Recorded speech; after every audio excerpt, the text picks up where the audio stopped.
الرحمن الرحيم الحمد لله رب العالمين اللهم صل على محمد وعلى ال محمد كما صليت على ابراهيم وعلى ال ابراهيم انك حميد مجيد اللهم بارك على محمد وعلى ال محمد كما باركت على ابراهيم وعلى ال ابراهيم انك حميد مجيد.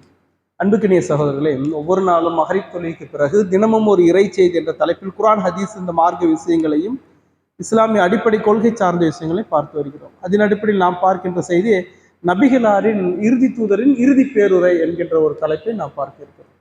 அன்புக்கினிய சகோதரர்களே, புனிதமிக்க துல்ஹஜ்ஜுடைய மாதத்தை நாம் அடைந்திருக்கிறோம். துல்ஹஜ்ஜுடைய மாதம் 1 முதல் 10 நாட்கள் செய்கின்ற நல்லறம் என்பது அல்லாஹ்வுக்கு மிக விருப்பமான நல்லறம்.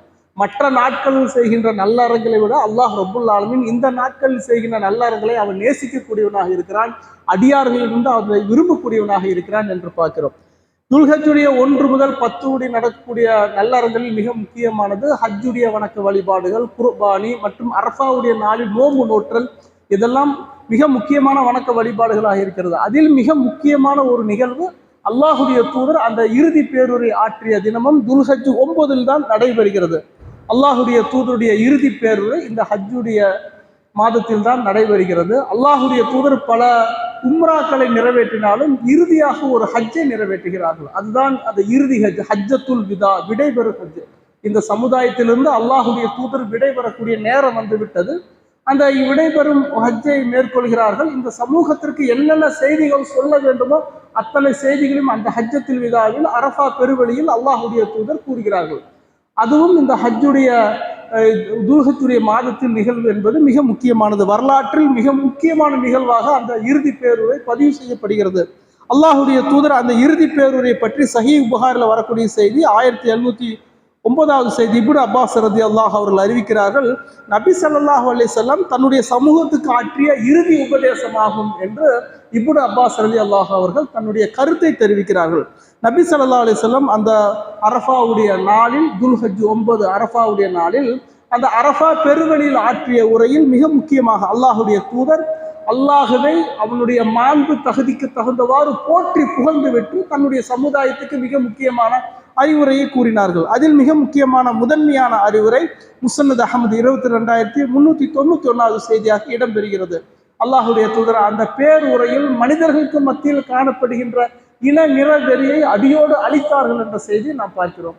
அல்லாஹுடைய தூதர் சொன்னார்கள், அந்த இறுதி பேருரையில் மக்களுக்கு ஆற்றிய உரைகளில் மிக முக்கியமானது, யா அய்யுஹன்னாஸ், மனிதர்களே, அலா நீங்கள் அறிந்து கொள்ளுங்கள், இன்ன ரப்பக்கும் வாஹித், உங்களுடைய இறைவன் ஒரே ஒரு இறைவன் தான், வ இன்ன இலாஹுக்கும் வ இன்ன ஆபாவுக்கும் வாஹித், உங்களுடைய தந்தையும் ஒருவர் தான். அலா நீங்கள் அறிந்து கொள்ளுங்கள், லா ஃபதுல லி அரபியின் அலா அஜமியின், ஒரு அரபியருக்கு அரபி அல்லாத மனிதரை விட எந்த ஒரு சிறப்பும் இல்லை. வலா லி அஜமியின் அலா அரபியின், ஒரு அரபி அல்லாத மனிதனுக்கு அரபியை விட எந்த ஒரு சிறப்பும் இல்லை. வலா அஹ்மர அல அஸ்வத, ஒரு வெள்ளையருக்கு கருப்பரை விட எந்த ஒரு சிறப்பும் இல்லை. வலா அஸ்வத அல அஹ்மர, ஒரு கருப்பருக்கு வெள்ளையரை விட எந்த ஒரு சிறப்பும் இல்லை.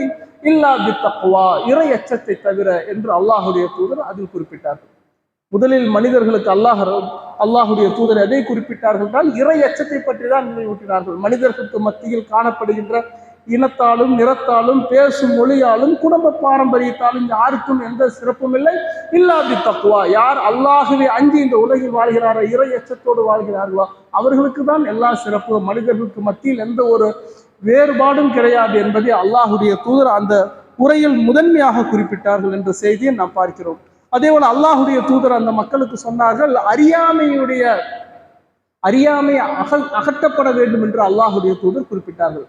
இஸ்லாம் வருவதற்கு முன் மக்கள் மத்தியில் காணப்பட்ட அந்த மூட பழக்க வழக்கங்களையும் அந்த ஹஜ்ஜத்துல் விதாவில் அல்லாஹுடைய தூதர் மக்களுக்கு எடுத்துரைத்தார்கள் என்ற செய்தியை நாம் பார்க்கிறோம். அல்லாஹுடைய தூதர் குறிப்பிடுகிறார்கள், சஹீஹ் முஸ்லிம் வரக்கூடிய செய்தி, அறியாமை கால மூட பழக்க வழக்கங்கள்லாம் என்னுடைய 2 பாதங்களுக்கிடையே புதைக்கப்பட்டவை என்று அல்லாஹுடைய தூதர் குறிப்பிடுகிறார்கள்.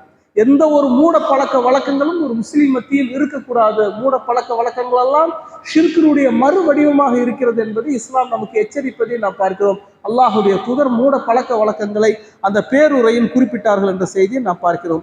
அதே போல பழி உணர்ச்சி, அறியாமை காலத்தில் மக்களிடையே காணப்படுகின்ற கொலைக்கு கொலை என்கின்ற அந்த பழி உணர்ச்சியும் அல்லாஹுடைய தூதர் மக்களுக்கு எச்சரித்தார்கள். அந்த பழி உணர்ச்சி இருக்கக்கூடாது என்பதை அல்லாஹுடைய தூதர் இந்த சமூகத்துக்கு அறிவுரை கூறினார்கள். அதே போல வட்டியை குறித்தும் அல்லாஹுடைய தூதர் எச்சரிக்கை செய்தார்கள். அறியாமை காலத்தை வட்டி அனைத்தும் தடை செய்யப்பட்டு விட்டது. நபி ஸல்லல்லாஹு அலைஹி வஸல்லம் சொன்னார்கள், என்னுடைய பெரிய தந்தை அப்பாஸ்க்கு வர வேண்டிய அனைத்து வட்டியும் நான் இன்று முதல் நான் ரத்து செய்கிறேன் என்றும் அல்லாஹுடைய தூதர் குறிப்பிடுகிறார்கள். இப்படி மக்களுக்கு மத்தியில் காணப்படுகின்ற அறியாமை கால மூட பழக்க வழக்கங்கள், கொலை உணர்ச்சி, அதே போல வட்டி, இதையெல்லாம் அல்லாஹுடைய தூதர் தடை செய்கிறார்கள். முதன்மையாக அல்லாஹுடைய தூதர் எதை குறிப்பிடுகிறார்கள் என்றால், மனிதர்களுக்கு மத்தியில் நிறத்தாலும் இனத்தாலும் மொழியாலும் காணப்படுகின்ற வேறுபாடுகளை அகற்றி மனிதர்கள் அனைவரும் அல்லாஹுடைய அடிமைகள், அல்லாஹு என்பவன் ஒரே ஒரு இறைவன் தான் என்பதை அல்லாஹுடைய தூதர் குறிப்பிடுகிறார்கள். அதே போல தக்வா, இறை எச்சத்துக்கு தான் முதன்மை என்பதையும் அல்லாஹுடைய தூதர் அந்த பேருரையில் குறிப்பிட்டார்கள் என்ற செய்தியை பார்க்கிறோம். இதை ஏற்று வாழக்கூடிய நன்மக்களாக அல்லாஹ் ரப்புல் ஆலமீன் நம்மை ஆக்குவானாக. வாஹிர் தாவானா அனில் ஹம்துலில்லாஹி.